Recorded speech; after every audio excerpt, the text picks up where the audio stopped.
Bonjour à tous et bienvenue dans ce nouvel épisode. Aujourd'hui, on met le cap sur la confiance en soi. Dans cet épisode, je discute avec Mélanie Cutting, qui a co-créé avec son collègue Quentin la méthode Cap sur la confiance. C'est une approche ludique et concrète pour aider enfants, ados et adultes à renforcer leur confiance en soi pas à pas. Dans cet épisode, on aborde plusieurs choses. Dans la première partie, on parle vraiment plus du jeu Cap sur la confiance. C'est par cette porte d'entrée que j'ai découvert cette méthode. C'est un jeu que j'utilise beaucoup et j'avais vraiment envie de vous le présenter. Mais la méthode ne s'arrête pas au jeu. Et donc dans une deuxième partie, on plonge au cœur des mécanismes de la confiance en soi. Comprendre ce qui la freine, ce qui la nourrit, comment, grâce à des accompagnements ciblés, on peut aider chacun à retrouver de la sécurité intérieure et une capacité d'agir et de croire en ses capacités. Dans tout l'épisode, Mélanie nous partage des exemples pratiques d'utilisation du jeu et de la méthode. Je vous laisse en notre compagnie. On se retrouve à la fin.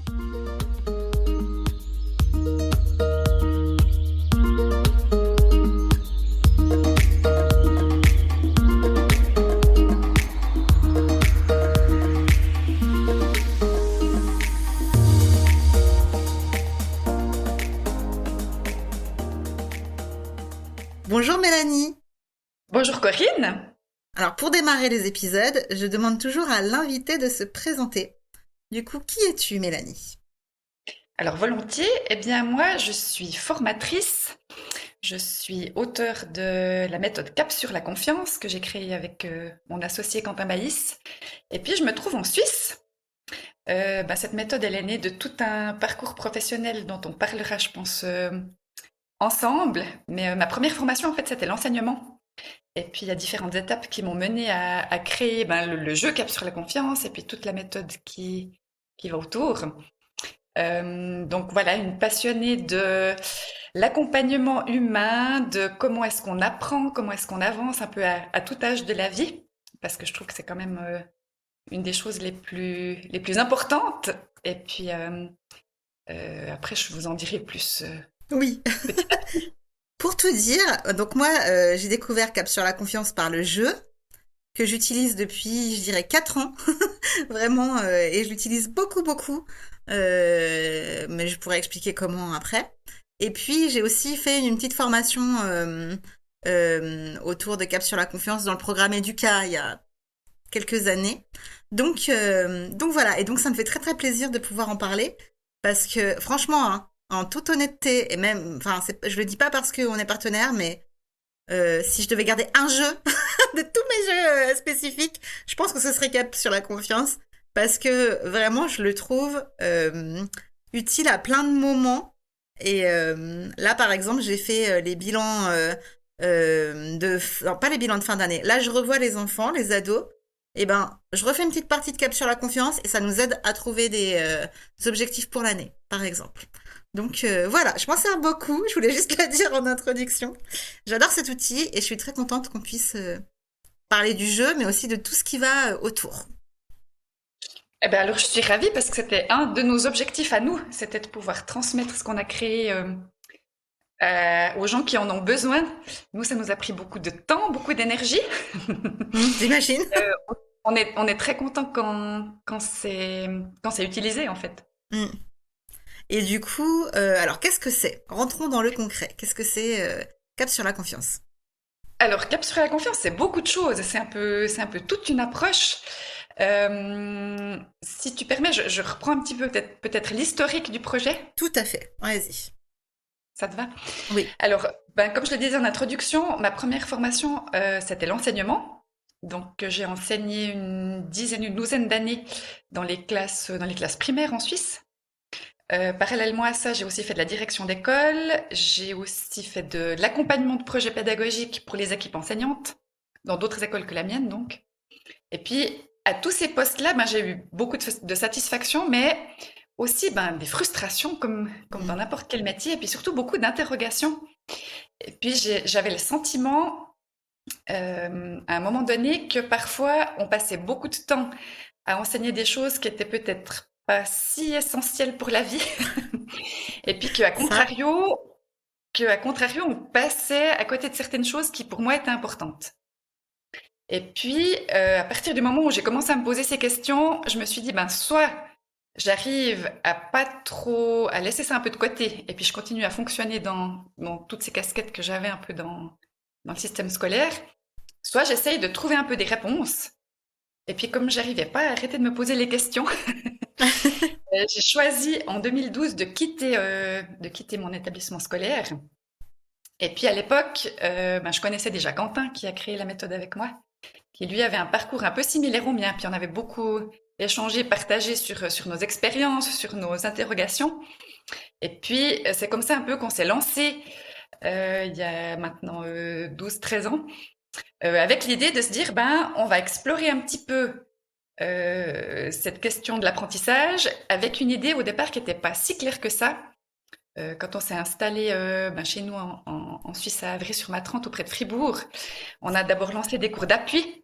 Et puis on s'est d'accord. dit, ça va être merveilleux, ça va être l'autoroute, on est deux, on a déjà un joli bagage, une expérience, on aura des petits groupes, on n'aura plus de directives, on n'aura plus de programmes, ça va être Des cours facile. d'appui, des cours de soutien, du coup, c'est ça? Des Enfin, cours de soutien, ok. oui. Qu'on se Et puis, comprenne bien. Ok. oui, oui, des cours de soutien.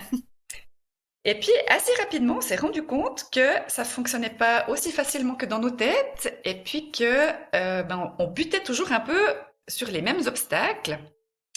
Et alors, une chance qu'on a eue, c'est que à l'époque, eh bien, alors, on a travaillé d'abord beaucoup avec un jeune public enfant, parce que c'était un peu de là qu'on venait, mais après, rapidement, on a eu aussi des ados, des jeunes adultes, des moins jeunes adultes. Et puis, face à ces blocages, face à ces obstacles qu'on rencontrait, on s'est dit, mais peut-être que il faut prendre le temps, en fait, de s'arrêter un peu. Et puis, au lieu de faire ce que nous, on pense être juste, on va aller interroger toutes ces personnes, tous ces gens sur leur rapport à l'apprentissage. Alors, à l'apprentissage dans le sens large du terme, hein, ça pouvait être comment un enfant de 7 ans aborde l'apprentissage des mathématiques ou de la lecture, ou comment un chef d'entreprise aborde la conduite de son projet. D'accord? Et puis, petit à petit, on a commencé à déceler un point commun parce que tous ces gens qui faisaient appel à nous, d'une manière ou d'une autre, ils arrivaient avec des idées du type je vais pas y arriver, moi je suis pas fait pour ça, je suis pas bon dans ce domaine, je suis pas capable de faire ceci ou de faire cela. Et puis, une fois qu'on a eu un peu décelé ce point commun, on s'est posé la question est-ce que vraiment, ben, ces questions de confiance, est-ce que c'est vraiment important ou bien finalement on pourrait vivre avec ou sans et puis ça va quand même. Et puis alors pour moi, une des grandes révélations, ça a été les neurosciences. Je me suis formée ici à Fribourg, à l'université, dans le cadre des formations continues qui sont proposées. Chez nous, on Super. appelle ça des certificats. D'accord, trop bien. Et là, j'ai commencé à pouvoir un petit peu appréhender ce qui se passe bah, dans le cerveau quand on commence à perdre confiance en soi, quand on se dit toute la journée qu'on va pas y arriver, qu'on n'est pas capable, eh bien on câble des réseaux entiers de neurones qui vont faire qu'à un moment donné, le cerveau, il va calculer, lui c'est un économe, il va calculer que devant certains défis ou certaines tâches, ça vaut même pas la peine de déployer de l'énergie ou de l'effort puisque c'est voué à l'échec.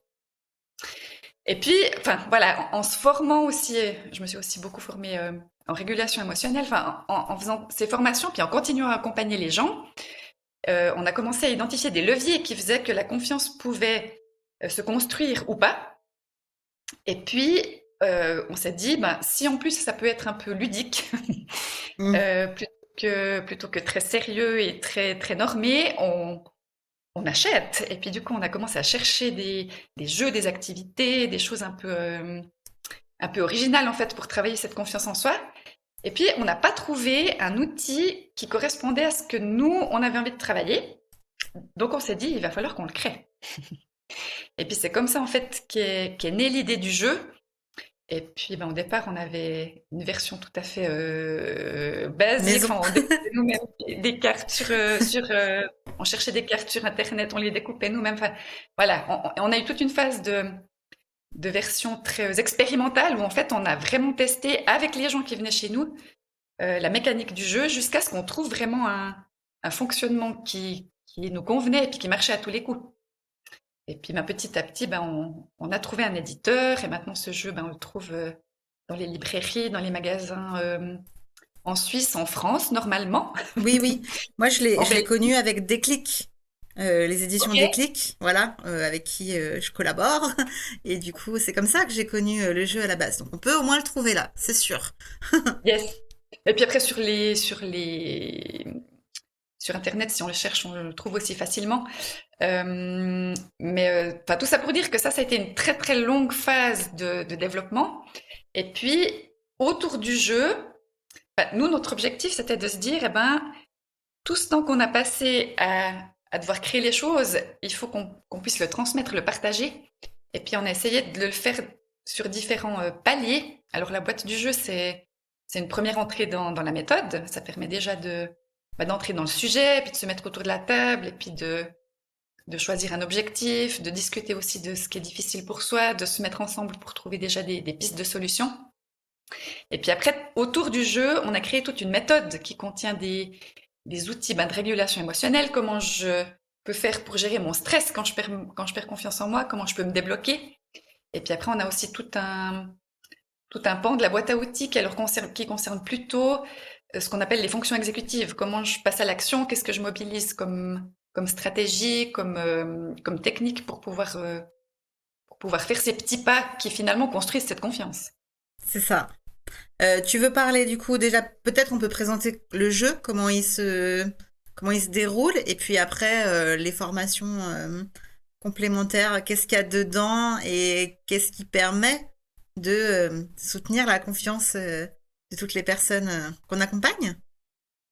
Avec plaisir. Alors, le jeu, en fait, c'est un jeu coopératif. Ça veut dire à la base, il était plutôt prévu pour jouer en groupe, mais on peut aussi l'utiliser Moi, en j'utilise séance beaucoup en individuelle, duo, hein, ouais. duo. Mhm. Donc, ça veut dire que les joueurs, les participants vont se mettre autour du jeu. Et puis, l'objectif d'une partie, c'est de se mettre ensemble pour arriver à construire l'image d'un phare. Ce phare, il contient 5 cartes. Et puis, pendant la partie de jeu, il va y avoir aussi une vague qui va arriver.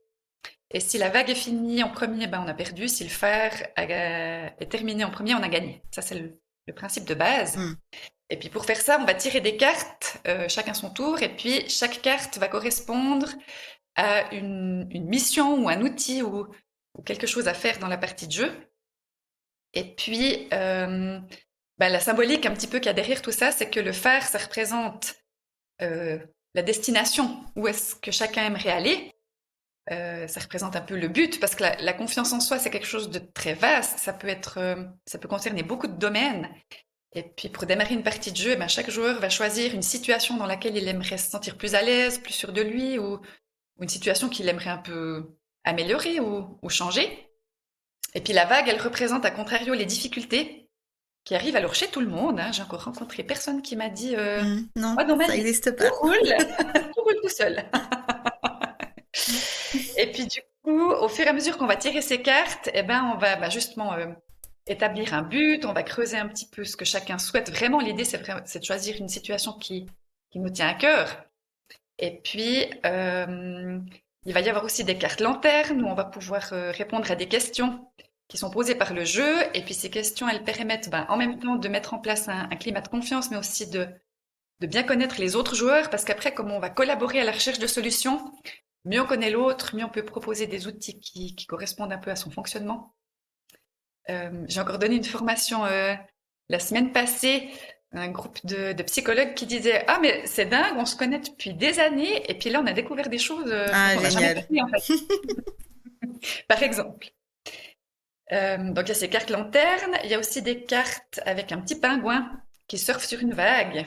Le message du jeu c'est aussi qu'on va apprendre ensemble à surfer sur les difficultés, que la confiance elle va pas enlever les difficultés, par contre elle va permettre de les surmonter. Et puis avec ces cartes pingouins, on va ouvrir des discussions sur ce que c'est l'échec, sur ce que c'est la réussite. On va partager des expériences. C'est dans ces cartes-là qu'il y a plein d'exemples de gens qui ont d'abord échoué, puis réussi. C'est ça, hein. Aussi, oui, il y a un petit panachage entre ces exemples-là. On parle entre autres de Michael Jordan, qui a Ouais. un joueur de basket, enfin, le meilleur joueur de basket du monde qui pourtant a raté 9000 tirs dans sa vie. Souvent les gens ils me disent, alors, vu comme ça, Eh ben oui, c'est ça. je Et il l'ai y en fait a plein. Moi, je trouve que c'est super puissant, ça. À chaque fois, on se dit, ah oui, d'accord. Bill Gates a échoué. Je sais plus même plus ce qu'il a échoué. Mais juste, ok. Et d'abord, il a raté. D'abord, il y a eu ça. Et maintenant, il en est à tel endroit. Michael Jordan. Et ça, pour les ados, par exemple, avec qui je travaille, je trouve que c'est vachement puissant de se dire, ah ok, ok. Donc si je rate maintenant, ça veut pas dire que je peux rien faire de ma vie. c'est ça. Et puis c'est un peu ce qu'on cherche tout au fil de la trame du jeu, c'est finalement que les participants ils changent de perspective par rapport à leur situation. Parce que c'est ce changement de perspective qui va leur faire dire, mais ok, maintenant je continue, j'abandonne pas et puis je poursuis ma route. Et puis du coup, le fait de pouvoir échanger sur ces exemples de gens célèbres, pour lesquels souvent on voit que la pointe de l'iceberg, Mm. nous le public, le grand public, on voit la réussite, mais on voit pas tout ce qu'il y avait sous l'iceberg pour en arriver là. Et puis de pouvoir discuter un peu de ces exemples, et puis de pouvoir aussi partager des exemples à soi, ben, ça permet justement de se dire, ben, finalement, dans n'importe quel apprentissage, eh ben, il y aura des Mm. échecs, il y aura des choses qui vont pas fonctionner comme on veut, et puis la route vers le but, ça va pas être une belle ligne droite.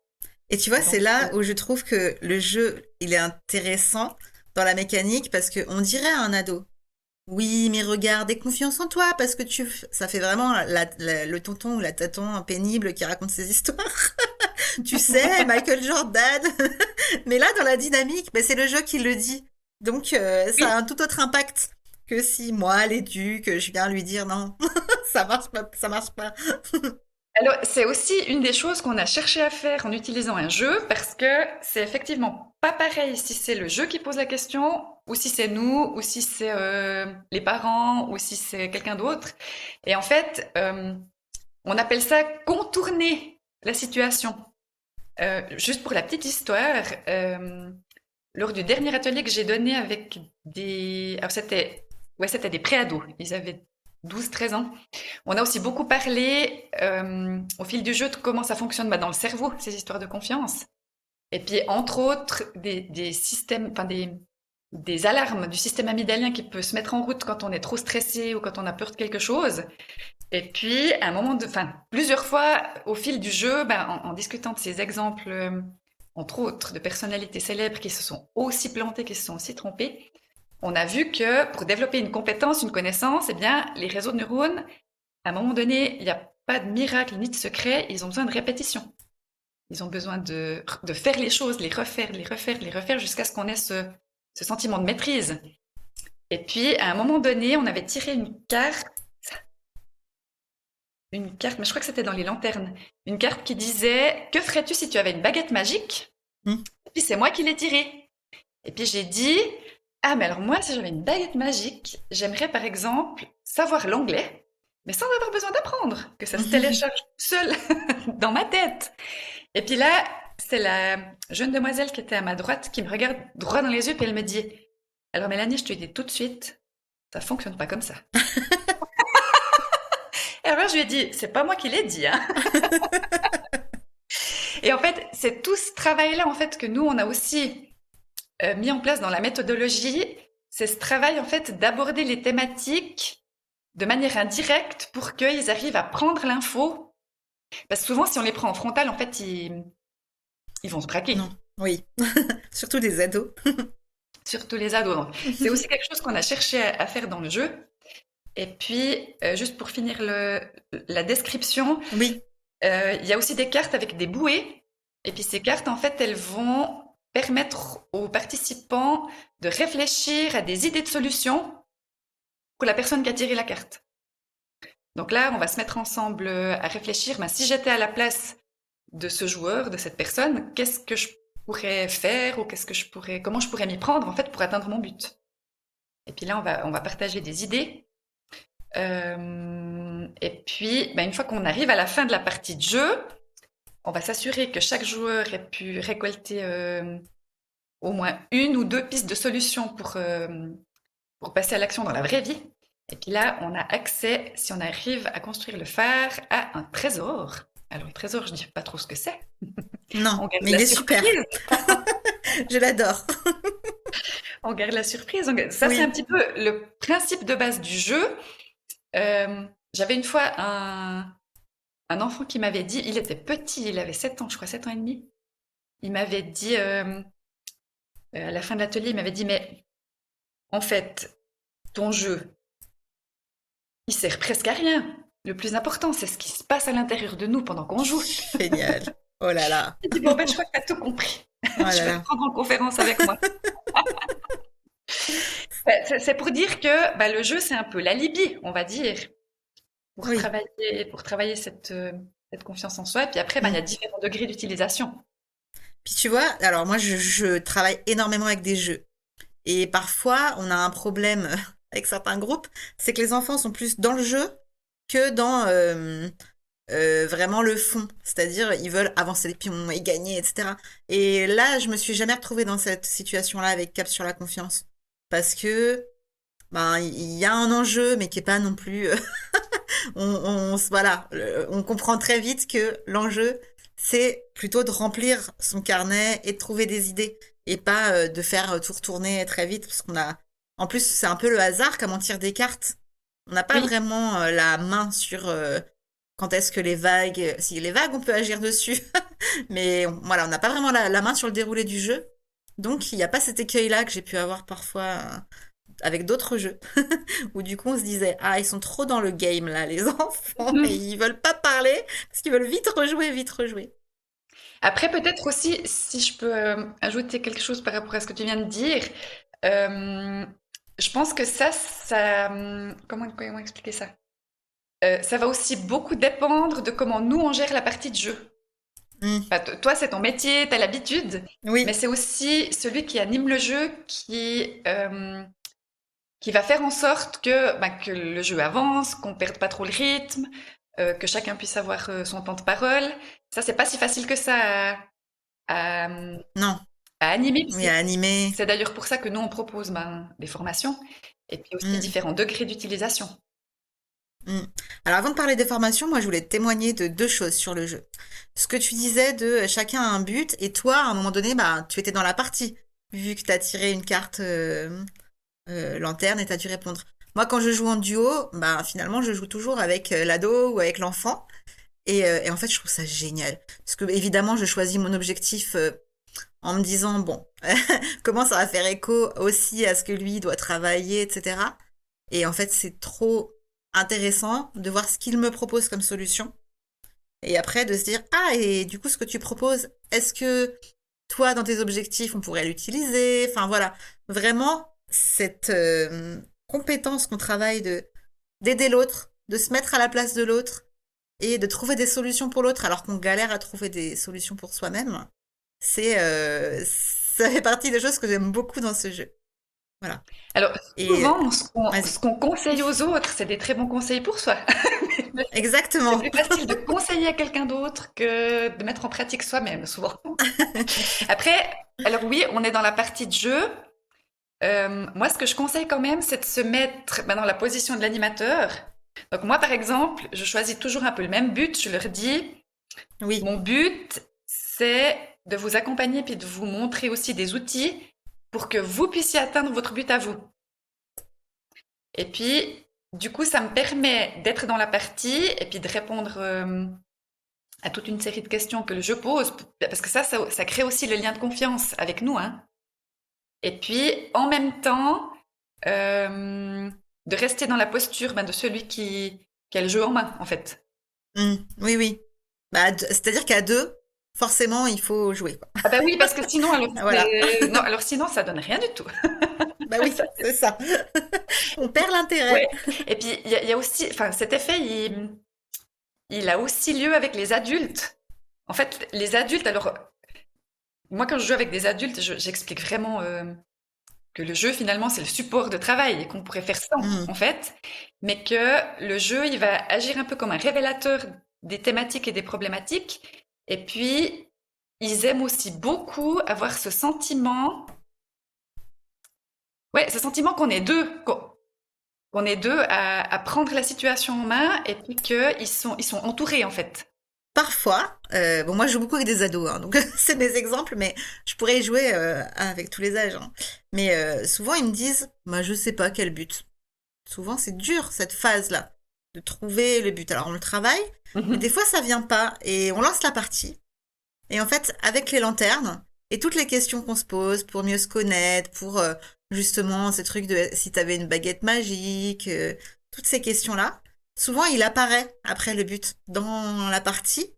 Et c'est pour ça que je disais que je l'utilise aussi en début d'année pour qu'on se fixe des objectifs, etc.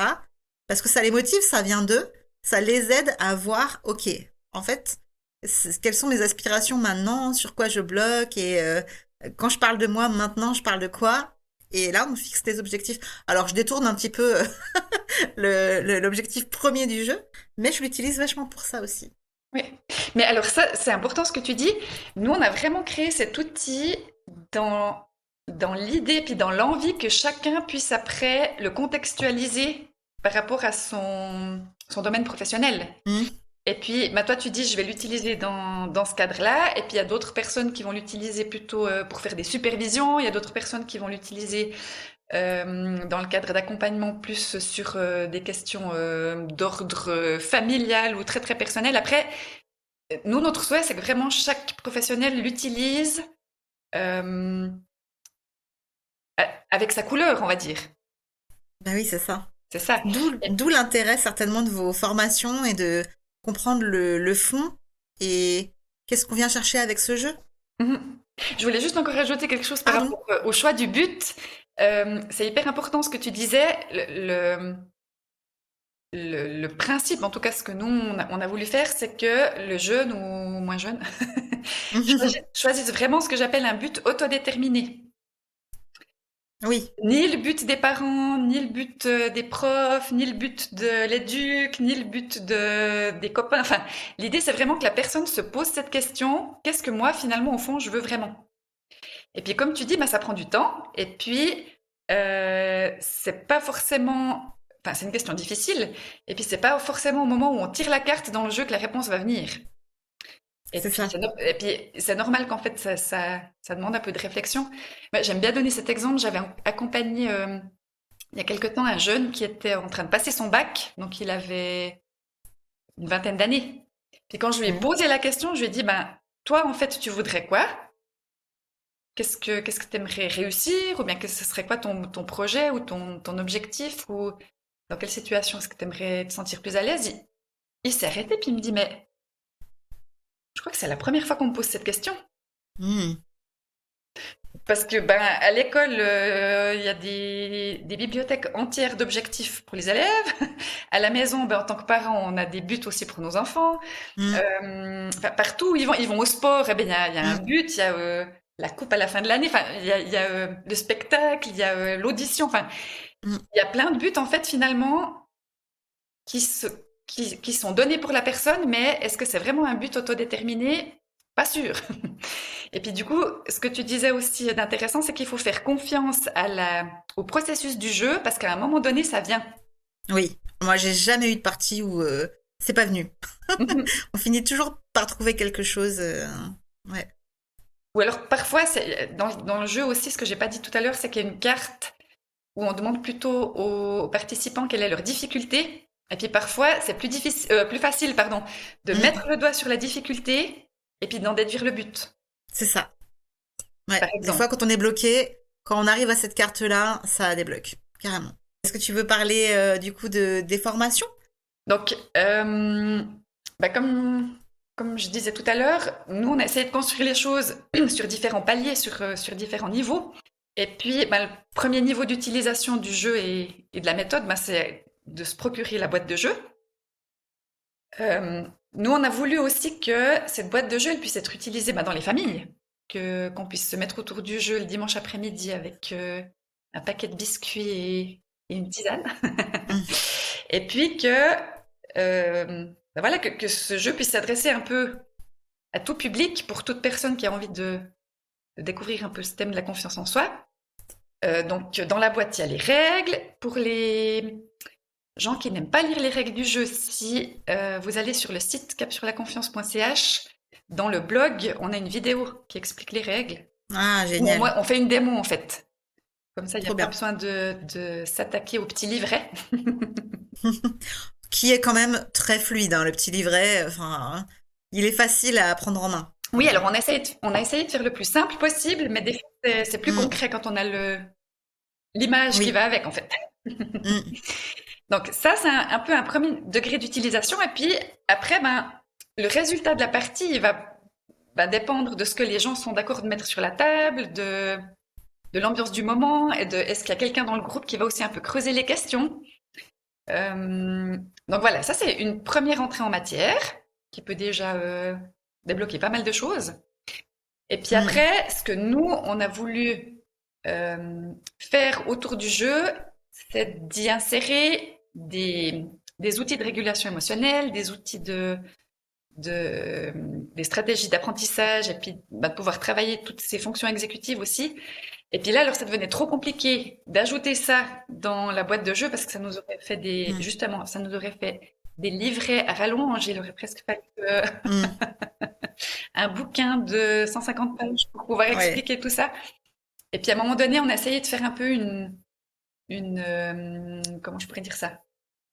Une limite, on va dire, ou un palier entre l'utilisation qu'on peut faire de manière un peu comme ça, euh, Oui, spontanée, spontané avec la voilà. boîte, simple, Et puis voilà. après, en faire un outil professionnel. Et puis pour les professionnels, eh ben, on a des formations. Alors, on a des formations en ligne, dont une formation où on explique et où on a tourné pas mal de vidéos aussi pour montrer des exemples, où on explique en fait comment animer le jeu et puis Mm, quoi faire des réponses qui sortent. Parce que souvent, ben, le jeu, il va être, je disais tout à l'heure, il va être un révélateur, il va mettre en lumière des thématiques et des problématiques, mais après, encore faut-il savoir quoi en faire. Faut pouvoir rebondir et pas passer d'une carte à l'autre et répondre très Voilà. très vite, quoi. Donc, dans ces formations, Ouais. ben, on va aussi parler de qu'est-ce qui se passe en termes émotionnels quand on perd sa confiance et puis dans les situations où elle a été mise à mal. On va déjà un peu aborder la thématique d'aller chercher le besoin derrière l'émotion. On va aussi proposer de mettre en place certains outils pour faire appel à l'imagination puis à l'imagerie visuelle pour pouvoir un peu imaginer des nouvelles actions, pour pouvoir se projeter aussi dans la réussite. Et puis, il y a déjà aussi un peu une introduction par rapport à tout ce qui est neuroscientifique dans ces mécanismes de la confiance. Ça, c'est, on va dire, un deuxième degré d'utilisation. Et puis après, on a créé, dans un troisième degré d'utilisation, ce que nous, on appelle les ateliers cap sur la confiance ou les coachings cap sur la confiance. Les ateliers étant plutôt en groupe et puis les coachings, c'est plutôt en individuel. Et puis, là, en fait, c'est des accompagnements sur des périodes définies. Un atelier, chez nous, ça dure 3 matins ou 3 après-midi. Après, quand je travaille avec des adultes, des fois, je module un peu parce que des fois, pour les adultes, c'est plus facile de bloquer 2 journées que de venir 3 fois. Donc, Mm, pour les adultes, parfois, on fait des formats sur des journées entières. Et puis, les suivis individuels, c'est sur 5, 6 séances. C'est un petit peu... Nous, on a voulu des suivis courts, mais en même temps, il faut que la personne ait le temps de s'approprier les outils puis de les mettre en pratique. Donc, pour certaines mm. personnes, 5 ou 6 séances, c'est déjà pas mal d'investissement. Et puis d'autres, elles se disent, mais non, moi, j'ai envie de revenir pour affiner les choses, pour pouvoir retransférer, réutiliser dans d'autres situations, peut-être avec des nouveaux buts. Donc ça, c'est encore toute une autre approche parce que là, on va vraiment aller creuser justement dans ce qui se passe sous l'iceberg. Et puis là, on va utiliser entre autres, enfin nous, on a introduit dans le jeu des cartes supplémentaires qui sont pas dans la boîte qu'on trouve en librairie. Et il y a des cartes où on va apprendre aux gens à réguler leur stress parce que finalement, si je fais une grosse simplification, je pourrais dire que la confiance, elle est un peu inversement proportionnelle à notre niveau de stress ou de peur. Donc, comment est-ce que je peux D'accord. réguler cette peur et puis calmer mon système amygdalien? Alors, on a entre autres un outil qui s'appelle le tapping, avec des Mm, points à tapoter en fait pour mm. Ouais. rentrer en contact avec ce système amygdalien et puis pour pouvoir ben, baisser la sensation de stress et puis aussi reconfigurer ses pensées négatives. Ces pensées du type je suis nulle, je vais pas y arriver, il va falloir les réinterpréter en fait. Donc ça, c'est un des outils qu'on utilise. On utilise aussi un outil de symbolisation où on va leur prendre plutôt des objets et puis essayer de symboliser la situation qui préoccupe le participant. Et puis, on va symboliser ce que la personne pense d'elle dans cette situation, comment elle se sent. Puis après, on va vraiment voyager dans les émotions et puis les pensées de la personne pour pouvoir changer de perspective, encore une fois, changer de regard sur la situation. On propose aussi des exercices de respiration pour apprendre à réguler toute cette centrale émotionnelle. Et puis après, toute une partie aussi où on va partir, j'en ai parlé plusieurs fois, dans ces fonctions exécutives. Et puis là, on va travailler alors plutôt en gestion mentale. Et puis l'idée, c'est de montrer aux participants comment ils peuvent mobiliser les capacités de compréhension, de mémorisation, d'analyse, de recherche de solutions, de planification, d'organisation, pour qu'ils puissent atteindre leur but dans la vraie vie. Alors après, ça peut être des choses très différentes en fonction des gens. Alors c'est vrai que chez moi, les gens, ils viennent beaucoup avec des thématiques d'apprentissage. Donc ça peut être, après, on peut introduire des outils, on va dire, assez terre-à-terre sur... ça peut être des outils d'organisation, ça peut être des outils de... Comment je fais pour mémoriser une liste de vocabulaire d'allemand ou comment je fais pour traiter la donnée d'un problème de maths. Après, avec les adultes, ça peut être aussi comment je fais au travail quand j'ai 1800 informations à gérer et puis que je dois prioriser les tâches. Ça peut être vraiment après des choses, on va dire, beaucoup plus terre à terre. Mais l'idée, c'est toujours de combiner des outils qui vont aller réguler les émotions avec des outils qui vont permettre le passage à l'action. C'est un peu sur ces deux plans-là qu'on travaille. Et à partir de la boîte de jeu aussi, ou alors du coup c'est Alors toujours à partir de la boîte de jeu, mais après on a ajouté différentes cartes qui permettent de faire tout ce que je viens d'expliquer. Et puis en termes de méthodologie, après alors on a des protocoles et des procédés en fait pour chaque outil qu'on enseigne dans les formations aux gens qui veulent apprendre à utiliser la méthode en cabinet ou en entreprise ou sur leur propre lieu de travail pour accompagner des gens. On a aussi des responsables d'équipe qui viennent, on a des psychologues, on a des orthophonistes, on a des éducateurs, j'ai eu toute une phase où j'avais aussi beaucoup de banquiers, je sais pas. Ah ouais? Des banquiers en fait qui devaient gérer des équipes et puis qui avaient besoin d'outils en fait pour stabiliser un petit peu le fonctionnement des gens. Donc après, ça peut toucher un public très très varié de professionnels. Et l'idée après, c'est qu'on puisse leur transmettre cette boîte à outils qui va autour du jeu. Je sais pas si c'est très clair. Moi, ce que ça me fait dire, c'est que ça peut être vraiment utile à tout le monde. Et alors moi, la formation que j'avais suivie là avec Educa, c'était justement un exemple de séance que vous aviez fait auprès d'adultes. Et je m'étais dit, waouh, mais j'ai envie de faire jouer tous mes collègues et tous mes amis pour juste qu'ils découvrent en fait ce chemin-là et qu'on s'entraide dans nos buts. Enfin, voilà, donc je m'étais dit, en effet, moi je l'utilise avec mon public, mais on pourrait aller bien au-delà et l'utiliser avec tout le monde en fait pour juste débloquer des choses où on n'a pas forcément toujours les outils ou les idées. Ou, comme tu disais, on se pose pas ces questions-là, forcément, quand on veut atteindre un but. Donc voilà. Ou on n'a pas le temps, ou après, on est tous des êtres humains, donc on est pris dans nos semaines avec tout ce qu'il y a à faire. Et puis, je trouve que des fois, c'est compliqué dans nos rythmes de vie de se poser, s'arrêter, puis de faire ce pas de recul. Et puis, alors moi, j'ai toujours trouvé que c'était confortable de le faire en étant accompagnée. Parce que de soi à soi, on peut faire une partie du travail, et puis je pense que c'est déjà super de pouvoir soi-même s'auto-analyser. Après, il y a souvent ce que moi j'appelle le syndrome du nez dans le guidon, qui se met en travers aussi de nos propres fonctionnements, parce que quand on est dans sa peau à soi, tout nous paraît logique et tenir la route. Et puis d'avoir le miroir en face, ça, je pense que tu le vois aussi toi, d'avoir en face un miroir de quelqu'un qui voit la situation différemment, ça permet de faire ce pas de recul et puis d'aller transformer en fait ces idées de je suis pas capable, je vais pas y arriver en mais en fait j'avais pas vu la chose comme ça. Donc, Des fois, c'est surprenant, ouais, ce que peuvent proposer les autres. On se dit, ah non, mais j'aurais jamais eu cette idée-là. Ou, mhm. à contrario, moi, avec des ados qui me donnent des idées, et je suis là, non, vraiment, on va pas faire ça. Mais ça me permet de comprendre comment tu fonctionnes.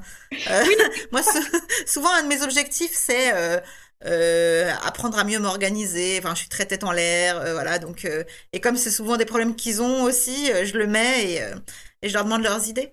Et l'autre jour, j'en ai un qui me dit, eh ben, il faut que quelqu'un te menace pour que tu ranges bien.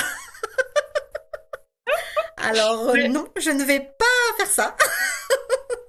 oui, mais c'est aussi leur vécu. Mais en fait, je trouve que c'est génial. Et du coup, Ouais. ça permet de parler de ça. Mhm. Exactement. Ah, mais toi, Ouais. qu'est-ce que t'en penses si on te menace pour faire quelque chose? Est-ce que ça t'aide?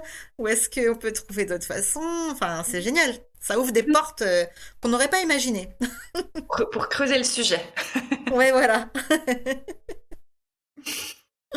Est-ce que tu veux nous en dire un petit peu plus justement sur les mécanismes de la confiance en soi et ou est-ce que c'est trop... Des fois, on n'a pas envie de survoler les sujets. Et peut-être que Oui. c'est très, très, très, voilà, pointu et qu'il faudrait plus qu'un podcast pour en parler, d'où les formations. Mais est-ce qu'il y a des Oui, petites oui. choses que tu as envie de nous transmettre? Mhm. Alors, je peux donner un peu quelques indications de départ qui sont toujours Hmm. un peu intéressantes à connaître. Après, c'est sûr qu'on pourrait y passer toute la semaine. Mais je réfléchis juste 30 secondes. Ce serait bien que je puisse partir d'un exemple concret pour dérouler un peu la mécanique. J'ai mon exemple.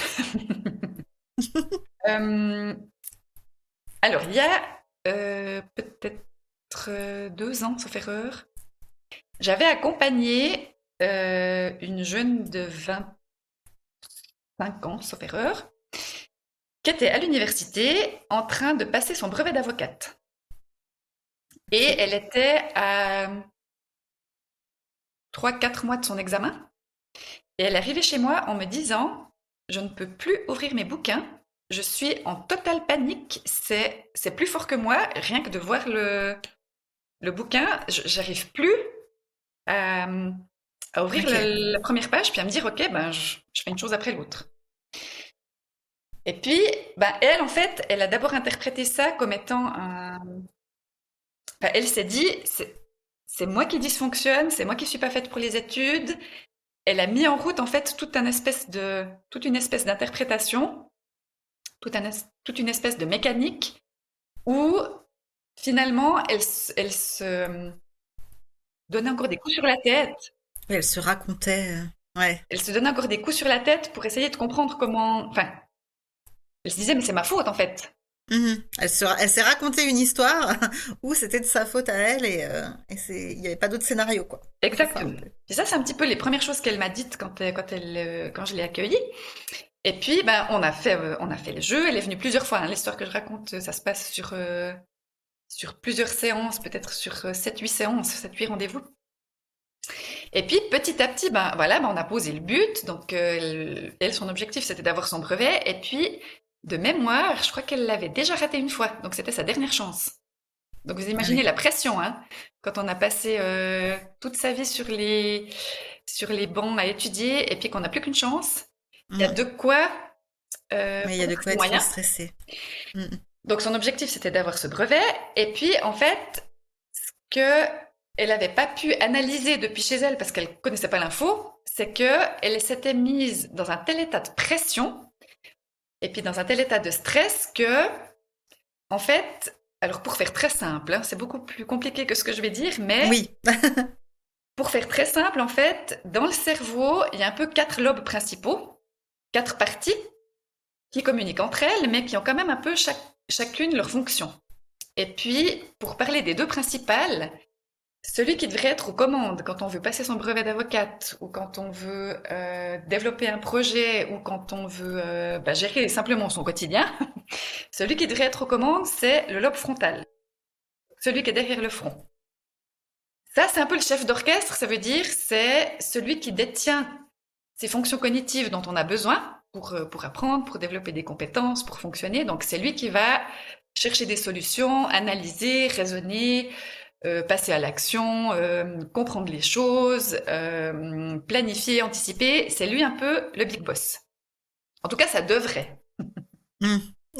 Que ce qui se passe très souvent quand on perd confiance en soi dans une situation, c'est que sous ce lobe frontal, dans les couches un peu plus basses que le cortex supérieur, on trouve un lobe qui s'appelle le lobe temporal.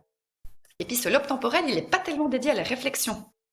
Lui, il va plutôt s'occuper de nos ressentis, de tout ce qui est plutôt de l'ordre émotionnel. Et puis, dans ce lobe temporal, on trouve deux petites boulettes qui s'appellent les amygdales. Et puis, ces amygdales, en fait, alors elles portent le même nom que celles qu'on a dans le cou, mais ça n'a rien à voir. Ouais, rien à voir. Et ces amygdales, en fait, on pourrait dire que c'est un peu la centrale d'alarme dans notre cerveau. Et puis, leur objectif, c'est de détecter toute la journée, dans notre environnement, dans nos vies, si tout va bien, ou s'il y a une menace potentielle qui devrait nous mettre en état d'alerte. Et alors, si on revient un peu au début de l'évolution, ces amygdales, elles étaient très utiles parce qu'elles ont permis à l'homme de la préhistoire d'avoir peur des mammouths, de s'inquiéter des intempéries, d'aller se mettre à l'abri, de chasser, de se défendre, de survivre. Et si l'homme préhistorique n'avait pas eu d'amygdales, je pense qu'on ne serait pas là pour parler ensemble. Et ce qui se passe, c'est que ces petites amygdales, on les a toujours, mais on est en 2025. Et elles, en fait, elles vont pas se dire « Tiens, les dangers qu'on vit aujourd'hui, c'est la plupart du temps des dangers relatifs, parce qu'en vrai, si je sors du travail, si je sors de la maison, si on va dans la rue, il n'y a pas un vrai mammouth qui va nous foncer dessus. » Non. Par contre, c'est un peu comme si elles avaient transposé les menaces primitives dans le monde moderne. Ça veut dire que pour certaines personnes, faire une présentation devant tous les collègues, ça peut être un mammouth. Pour certains enfants, la cour de récré, c'est un troupeau de mammouths. Se faire critiquer à la machine à café, mammouth. Feuille d'impôt, mammouth. Je sais pas moi, audition de piano, mammouth. Et puis en fait, chacun va avoir ses centrales d'alarme, ses menaces aussi en fonction de nos vécus. Peut-être que toi, ça va pas du tout t'inquiéter de faire une présentation devant tous tes collègues ou devant 50 personnes. Et puis, moi, peut-être que je vais pas dormir de la nuit. On a tous nos sensibilités et puis nos centrales d'alarme qui vont se mettre en route en fonction aussi de comment on a vécu les choses et puis de notre niveau de maîtrise du domaine dont on est en train de parler. Oui, nos expériences, toutes les choses, ouais. Exactement. Et puis, pour en revenir à ma jeune avocate, elle, en fait, elle avait son système d'alarme qui était en mode alarme plus sur une échelle de... Je lui disais, si vous deviez évaluer votre niveau de stress maintenant, elle avait pris ses bouquins, j'ai dit maintenant je vous dis on ouvre les bouquins. Votre niveau de stress, il est fort à combien? De 0 jusqu'à 10?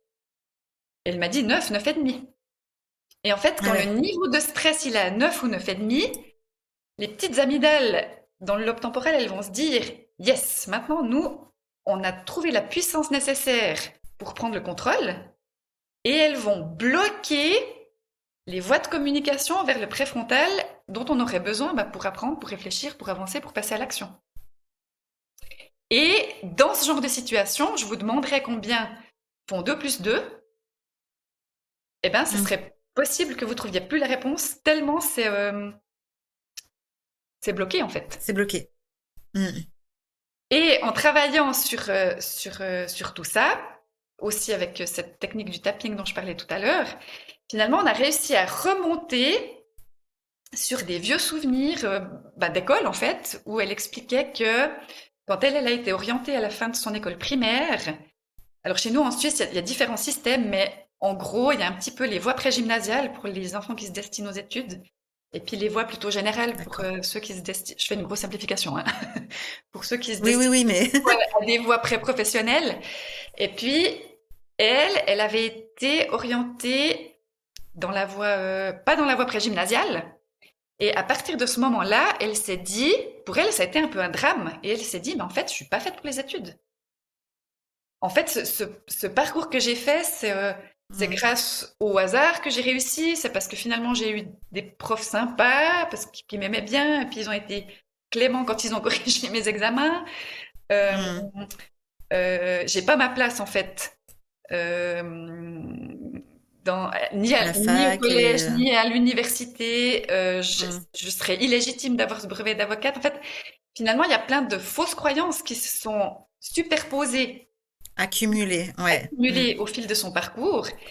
Et puis, c'est là-dessus, en fait, c'est par là qu'on a dû commencer à travailler pour qu'elle reprenne finalement confiance dans l'idée que, oui, elle était capable de réussir. Si jamais vous voulez en savoir plus, j'ai enregistré un podcast Ah bah oui. qui s'appelle Sous la surface. On le trouve sur YouTube, sur Spotify. Et puis, cette jeune avocate, elle s'appelle Elodie, puis elle raconte très très bien toutes ces étapes où finalement, elle s'est elle-même convaincue, puis elle dit très bien, elle dit, c'était dans ma tête. C'était dans ma tête. Je mettrai le lien Avec vers ton plaisir. podcast. Et Mm. puis, en fait, c'est en déconstruisant ces idées qu'elle s'était faites d'elle, et puis en calmant son stress, que petit à petit, j'ai pu lui dire, alors maintenant, on ouvre la première page, montrez-moi un exemple de ce que vous devez savoir pour ce brevet. Et puis, moi, mon idée, en fait, c'était de l'amener à ces techniques d'imagerie mentale pour lui apprendre comment on peut faire, comment on peut mobiliser ses facultés d'imagination pour apprendre, pour comprendre, pour développer une compétence. Et puis, elle m'a lu un article qu'elle a pris, enfin, le premier sur lequel elle est tombée. Puis, elle me lit l'article, puis, une fois qu'elle a eu fini, je lui dis, ok, alors il va falloir recommencer parce que moi, j'ai pas compris. Puis elle me dit, quoi, vous voulez que je relise? Je lui dis, ben oui, comme je pense pour le 99,9% des gens, quand on lit un article comme ça, Ça, c'est sûr. votre préfrontal, il va pas pouvoir comprendre et s'approprier un texte de ce niveau-là du premier coup. Et pour elle, ce moment-là, c'était une révélation. Elle m'a dit, quoi? J'ai le droit de relire? J'ai dit, non seulement vous avez le droit, mais je dirais aussi le devoir. Et puis, elle me disait, bah, moi, j'ai cru pendant toutes mes études qu'il fallait comprendre du premier coup. Et puis, c'est vrai que c'est souvent un Donc, elle se message qui donnait est des transmis. contraintes. Voilà.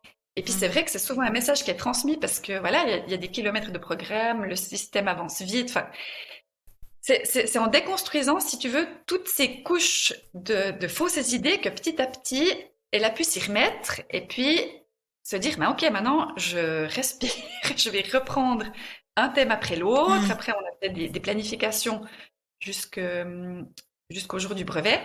Et puis, elle l'a eu. Mais c'est pour raconter que, je donne cet exemple parce qu'il montre bien que ces mécanismes de confiance, en fait, ils se construisent déjà depuis tout petit. Et puis que si on s'en occupe pas, en fait, ils vont se cristalliser dans ces fameux réseaux de neurones. Et puis, plus ça devient fort, et bien, plus il va falloir du temps pour déconstruire et reconstruire autrement. Et puis, c'est tout là l'intérêt aussi de travailler ces sujets et ces histoires de confiance avec des enfants petits, parce que du coup, on peut les outiller tôt, on va dire, à, Mm. à être vigilants à ce qu'ils vont se dire d'eux-mêmes. Et puis, comment faire quand on a des discours qui sont peut-être pas très très sympas et pas très bons pour son Mm. estime de soi. Parce que pour le cerveau, la règle, c'est pas est-ce que est-ce que ce que je pense de moi, c'est bon ou pas bon pour moi. La règle, c'est combien de fois je me suis répété la chose. Ça Donc voilà. m'évoque plein de choses. Je sais même pas par où commencer. Oui, moi je vais m'arrêter là parce qu'après ça fait l'information. Mais voilà un peu la mécanique. En fait, je pense à... Mm. J'ai quand même deux, trois questions. Moi, je pense à un enfant, par exemple, avec qui j'aimerais bien jouer à Cap sur la confiance. Mais j'ai déjà essayé de jouer à des jeux sur cette thématique-là, où il faut parler de soi, etc. Et en fait, il a tellement une estime de soi dans les chaussettes que c'est très très difficile. Non, il en est pas là, en fait. Est-ce que ça t'est déjà arrivé? Juste, en fait, juste le fait de sortir le jeu et même une carte toute simple, mais on doit parler de soi, ou on doit dire des choses positives sur soi, ou juste donner ses idées, déjà, c'est bloqué. Mais t'as déjà essayé de sortir le jeu? Pas celui-là. J'en avais sorti un autre justement sur l'estime de soi et où justement on lui faisait des retours assez positifs et c'était impossible. Il pouvait pas entendre les choses positives qu'on pouvait dire sur lui. Mhm. Parce qu'alors, nous, un outil qu'on a ajouté dans la méthode qui apparaît pas dans la boîte de jeu, c'est un petit combat qu'on a perdu avec notre éditeur. C'est qu'on a Ah, ajouté, on a ajouté une carte Joker. Donc ah c'est une yes. carte sur laquelle il y a un pingouin en fait avec un petit chapeau de Joker. Et puis, quand on démarre un accompagnement ou un suivi, on donne cette carte à chaque participant ou aux participants si on est en binôme. Et puis, on dit à la personne que ben, le jeu va poser des questions et puis que nous, on va aussi poser des questions. Mais que par contre, si la personne ou si l'enfant n'a pas envie de répondre ou qu'il trouve que c'est trop une question Hmm. trop Oui, trop engageante, il a le personnel. droit Ouais. d'utiliser le joker. Moi, du coup, ça, je le Il a le fais droit parce que comme on gagne des diamants quand on répond, ben, je dis, bah, tu peux ne pas répondre. On gagnera des diamants avec la question suivante, mais j'oblige jamais ouais, quelqu'un à répondre. ouais. Mais alors Mm, d'avoir la carte mm, physique pour eux, pour des enfants justement, pour qui c'est difficile d'entrer dans ce mm, genre de thématique, c'est vraiment important parce que souvent moi ce qu'ils me disent c'est oui mais je peux l'utiliser combien de fois? mm, Je dis ben autant de fois que tu veux. Et puis et puis du coup le fait d'avoir la carte, eh ben ça leur calme leur centrale d'alarme justement. mm. Et alors après, ça c'est aussi des choses qu'on travaille beaucoup dans les formations. Ça va aussi beaucoup dépendre de notre posture à nous. Et puis, eh ben ça, c'est aussi c'est aussi tout un pan qu'on décrit dans la méthodologie. C'est comment se positionner, nous, en tant qu'animatrice ou animateur du jeu, pour que la personne en face de nous soit en confiance. Et puis moi, je passe aussi beaucoup de temps à dédramatiser les questions, justement. Ben genre, si on tire une carte lanterne, alors je dis tout de suite, je dis, alors il n'y a pas de juste ou de faux à cette carte, enfin, à cette carte, on peut répondre ce qu'on a envie. Euh, Parfois, ce qui peut arriver, c'est que certains enfants disent ah mais je sais pas où je veux pas répondre. Alors je dis bah tu la gardes à côté de toi et puis tu peux Mm. répondre au tour suivant ou après ou quand tu as une idée. Et puis alors la force du groupe aussi, c'est que parfois quand ils voient les autres jouer, ben du coup ils se disent bon ben j'y vais aussi. Les cartes lanternes, elles font gagner des diamants ou des étoiles dans la version en atelier que nous on a créée. Du coup, ça encourage à vouloir gagner les étoiles. Il y a aussi une chose qui peut influencer enfin, mettre en confiance, influencer positivement l'enfant, c'est que nous, on réponde. Oui, Dire, ben, moi, c'est moi qui commence. Et puis, il y a aussi, ouais, il y a vraiment tout ce travail aussi sur la posture, euh, pour dédramatiser le fait ben, qu'il n'y a pas de juste ou de faux, en fait. mm. Parce que juste, ouais, ce truc de parler de soi, déjà, c'est un exercice important pour beaucoup, en fait. Nous, on a Mhm. l'habitude, c'est notre quotidien. On le fait Ouais, faire à ouais. tout le monde et on le fait, mais pour certains, je me rends compte que parler de ses émotions, parler de ses idées, parler de soi, c'est très engageant et Mhm. très difficile. Donc, génial, cette Ah, et carte puis c'est un Joker, apprentissage en soi, bonne hein. idée. Ouais, ouais, c'est un apprentissage en soi. Mm. Et Et pour et pour certains adultes aussi, hein. oui, oui, ah bah oui, oui. Moi, je connais des adultes qui bloquent totalement devant ce genre d'outils parce qu'il faut parler de ses émotions et de soi. Mhm. Donc, voilà, c'est important de le Ouais. respecter. Ok. Mhm. Voilà, et d'avoir une carte Joker, c'est génial. Et ça m'évoquait aussi euh, que j'avais travaillé sur l'estime de soi il y a longtemps, quand j'étais à la fac. Et ce que tu disais, ça me faisait penser à ça, en fait, au fait qu'il y a plusieurs...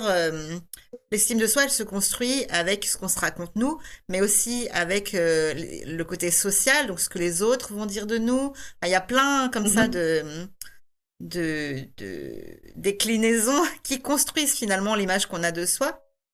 Et la mécanique du jeu, là, permet de travailler là-dessus, du fait d'avoir des retours des autres sur ce qu'on dit. Et voilà, je trouve que tout ce que tu disais là sur ton exemple me faisait penser à ça, en fait. Toi qui Mhm. lis, qui lui montre que finalement l'image qu'elle s'était donnée d'elle, ben, c'est faux parce qu'elle se donnait des objectifs trop hauts et que toi, tu fais autrement, ça participe à construire bah, cette estime de soi et à la décaler le regard qu'elle portait sur elle. Donc voilà, ça me faisait Mhm. juste penser à ça. Je sais pas trop la nuance, estime de soi, confiance en soi. Je n'ai pas les. Peut-être que Bah, toi, tu sais. euh, ouais, juste pour faire un petit lien avec ce que tu viens de dire, je sais pas si toi, tu avais étudié le modèle de Albert Bandura. Non, ça me dit rien. C'est Non? vieux, hein. Parce que il dit ce que tu dis toi. Il dit que Peut-être cette mieux. confiance en soi, ce sentiment de compétence, lui, il appelait ça le sentiment de compétence ou d'auto-efficacité. En fait, il se construit de soi à soi, mais il se construit aussi avec les autres. Et puis, ça va aussi beaucoup dépendre, la confiance, elle va aussi beaucoup dépendre des expériences qu'on a vécues, des retours et des feedbacks qu'on a eus de notre environnement, et puis de comment on les a interprétés. C'est ça. Tu le dis beaucoup Euh, plus clairement que ce que je voulais dire. C'est exactement ça. alors, lisez Albert Bandura, c'est passionnant. Je vais le noter. Ça, c'était pour faire un petit lien par rapport à ce que tu as dit. Et puis après, la nuance entre confiance en soi et estime de soi, elle est assez fine, moi je trouve. L'estime de soi, c'est plutôt la valeur qu'on se donne indépendamment de nos actes. La confiance en soi, elle est beaucoup plus reliée à l'action. Qu'est-ce que j'ose faire? Est-ce que je suis capable de? Hmm, Moi, la définition de la confiance que je préfère, c'est celle du Larousse. Simple, claire, efficace, qui dit la confiance en soi, c'est être assuré de ses possibilités. Et ça, c'est beaucoup lié à mettre les possibilités en action. Je ne sais pas si ok. c'est très clair. Ah si, très clair et ouais, ouais, très clair. Pour moi, en tout cas, très clair. Est-ce que, avant qu'on conclue, il y a des choses qu'on n'aurait pas abordées, des choses que tu voulais dire et voilà, où on ne serait pas allé dans notre échange? Ouais, peut-être juste une chose importante pour clore. Moi, j'ai souvent des gens qui me disent, ah, mais moi, je croyais que la confiance en soi, finalement, on essaie avec ou sans. Et Ah, puis il fallait faire avec ou sans. Et puis, moi, ce que j'aime bien dire, c'est que ben, cette confiance, c'est comme le piano, comme le ski, comme le vélo, comme n'importe quel apprentissage. En fait, ça s'apprend et ça se construit. Et puis, à tout âge. Donc, c'est pas parce que on s'est estimé être quelqu'un qui avait pas beaucoup confiance en soi et puis qu'on est déjà adulte que c'est irréversible en fait. hmm, Il y a vraiment ben voilà, des outils, des moyens de la construire ou de la hmm. reconstruire ou de la retravailler. Parce que, comme je disais tout à l'heure, la tour de contrôle, elle est là-haut dans le cerveau, et puis ces réseaux de neurones, eh bien, ils vont se construire en fonction de ce qu'on dit de soi, de comment, des choses qu'on a vécues. Et puis, plus on leur répète des choses, leur répète des choses, plus les circuits, ils vont se solidifier, mais on peut aussi les recabler différemment. Alors, Oui, le parce que le réseau, il va pas cerveau est lâcher du premier. Si ça plastique. fait 35 ans que la personne se dit je suis nulle et je suis pas capable, il va pas lâcher en 3 séances, hein. Mais toujours est-il que on Non, peut reconfigurer les pensées, on appelle ça de la restructuration cognitive. Et c'était un petit peu un message d'espoir que j'aimerais donner pour terminer, c'est que même si on a vécu des choses difficiles, eh ben, c'est pas irréversible.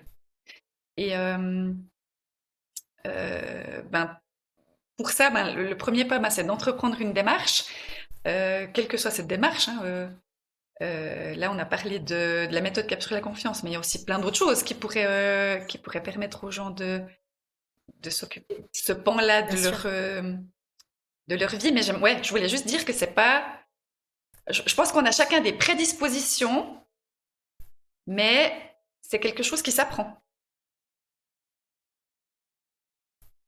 C'est ça. Et se faire accompagner pour l'apprendre, ça, c'est chouette, quoi. Ça donne un un vrai coup de boost parce que, comme tu disais, tout seul, c'est dur de travailler ces choses-là, hein. On tourne vite en rond. C'est ça. Voilà. Que ce soit un psy, ou que ce soit un coach, ou que ce soit cap sur la confiance, on peut faire des choses pour avoir plus confiance en soi à tout âge. C'est une belle conclusion. Est-ce que c'est tout bon pour toi? Mais oui, je crois qu'on a fait un petit peu le tour de ce qu'on Le avait envie de tour? se raconter aujourd'hui. Ouais. Bah, merci beaucoup, Mélanie. C'était très Merci à intéressant. toi. Merci à toi. Et puis, bonne suite de journée à tous nos auditeurs. Oui, exactement. Merci à Mélanie Cotting pour ce bel échange autour de la méthode et du jeu Cap sur la confiance.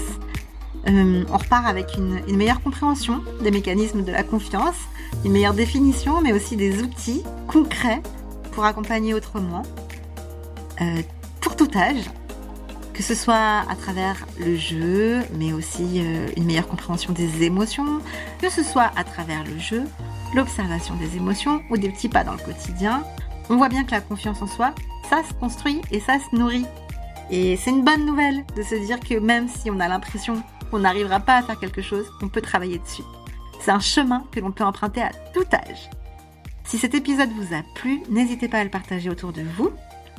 Et si vous voulez en savoir plus sur la méthode CAP sur la confiance ou sur les accompagnements, les formations, tous les liens sont disponibles dans la description de l'épisode. Je vous dis à très bientôt pour un nouvel épisode de Spécialisé en quoi ?